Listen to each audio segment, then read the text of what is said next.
Change has come to the Garlean Empire, and we must discuss the implications.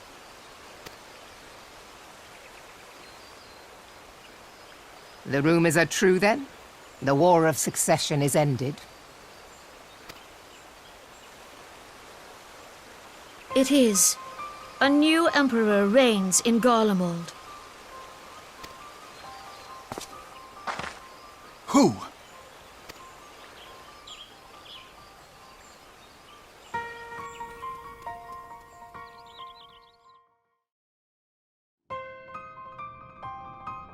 The birth and all too rapid expansion of the Garlean Empire is commonly attributed to the strategic brilliance of Solus Zosgalvis, yet he did not rule alone. Several members of the royal household also distinguished themselves during his reign. Nevertheless, it was the eldest son who stood to inherit the throne, until his most untimely passing. I thought us fortunate when I learned that the Emperor had died without naming a successor.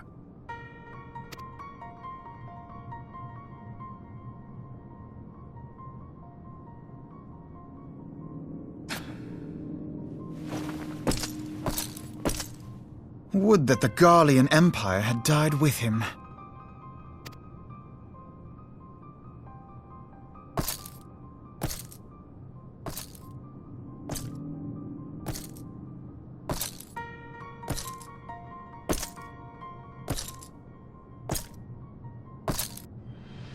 'Twas the grandson and his uncle who had the strongest claims, was it not?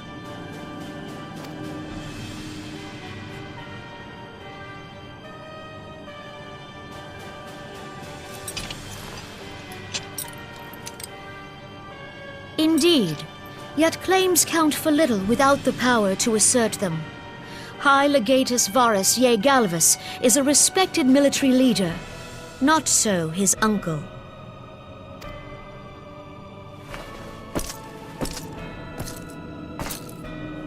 So young Varus has torn the crown from his uncle's grasp and taken his place at the head of the Empire.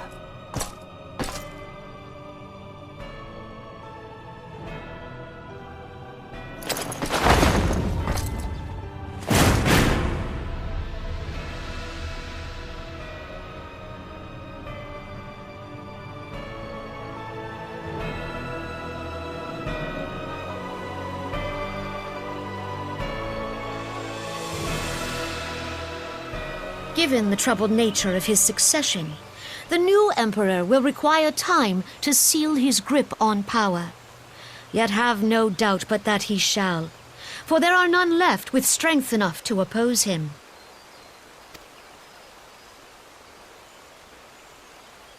Since the success of Operation Archon, the remnants of the 14th Legion and the forces occupying Alamigo have done naught but fortify their positions.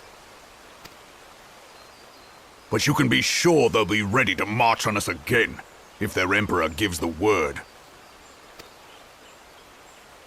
When, not if. They say this Varus was so set upon Eorzean annexation that he spoke out against the Meteor Project. Plainly, the new emperor's intentions are of great concern to us all.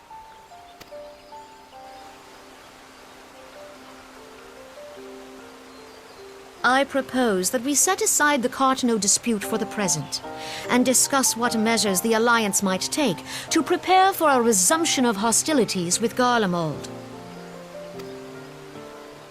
Moreover, I move that we re-examine the question of how our former allies in Ishgard might be persuaded to retake their place at our side. Could Eorzea but stand as one, 'twould deal a grave blow to our enemies' ambitions.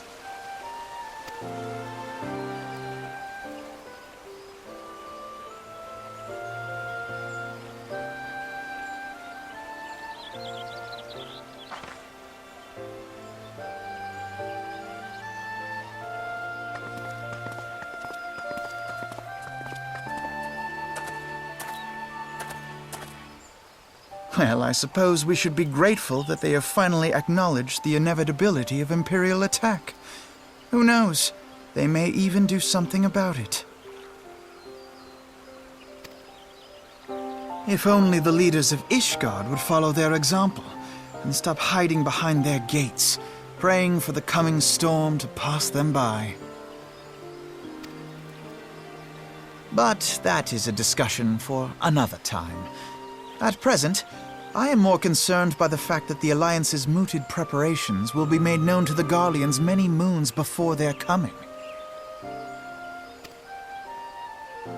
So long as the ivy eludes our grasp, no secret is safe.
Minfilia, am I right? None other. I bid you welcome to Revenant's Toll, and thank you for traveling so far on such short notice. As if I could ever say no to Urianger. Moonbreeder is an accomplished Sharlayan scholar and an authority on aetherite technologies. She has played an invaluable role in our search for a means to capture Ascian souls. Charmed, I'm sure.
It's been ages! Oh, longer, sister! A joyous reunion indeed. Well, of course it is. Moon and I are like twin sisters. Save in appearance and aptitude.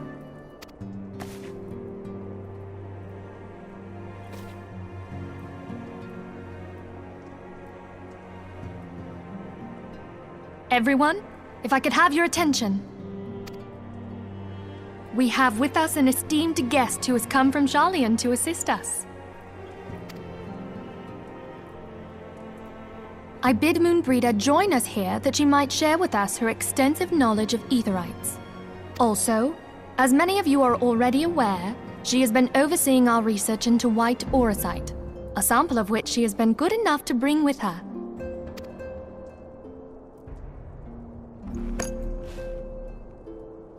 Well, I had to come, didn't I? You'd have to be bloody daft to turn your nose up at a chance like this. Where better to conduct my final tests than a land so steeped in ether you can taste it? 'Tis plain the passage of the years hath done little to dampen thy youthful spirits. And nothing at all to reform thy youthful manner.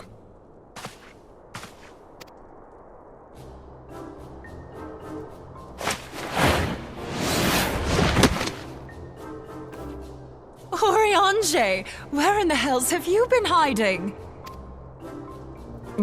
Unhand me.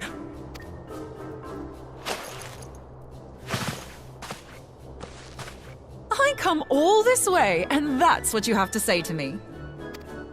I much preferred when you were pleading with me to drop everything and hurry to your side. What was it you said? None save thee can satisfy this need. Go on.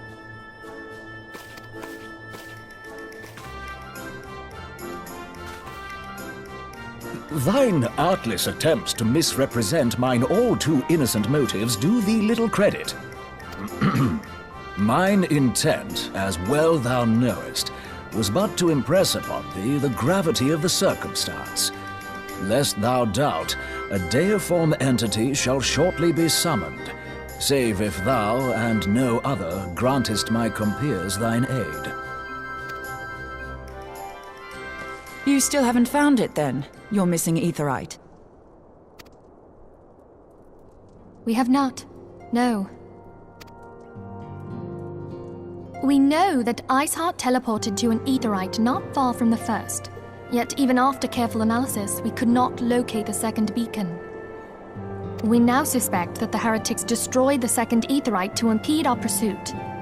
Our allies continue to scour Snowcloak for Iceheart's sanctuary, but we have no guarantee that they will find it. Yet it must be found, for even now Iceheart prepares to call upon Saint Shiva. I'm sorry, but if the Aetherite's been destroyed, then that's that. Although, you're absolutely sure she used the first Aetherite, are you? She didn't just use teleportation magics? One of our own bore witness to her escape. I can say with absolute certainty that Iceheart used the Aetherite.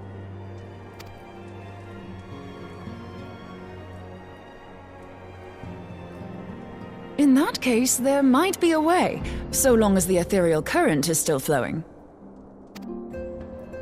Truly? How? We use the current to recreate the beacon. As you know, Aetherites are a bit like lighthouses. We use them to reconstitute our physical forms when crossing the ethereal sea. Without them, we'd lose all sense of direction and our essence would dissipate. However, we don't rely solely on these beacons. There are currents of ether which flow between them, currents which help guide us to our destination. Now, these currents will gradually dwindle away to nothing if an Aetherite is destroyed.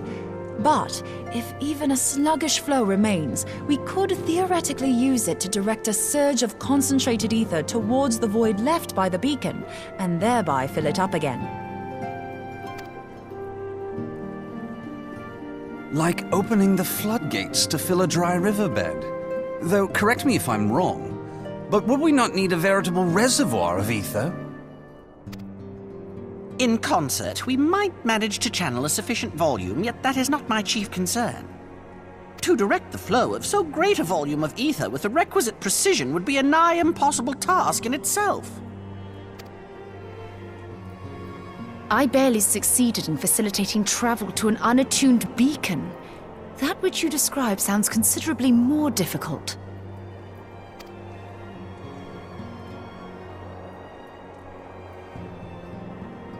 And dangerous. Every person who has attempted to teleport in this fashion has died in the process. They, however, did not have white aura sight at their disposal.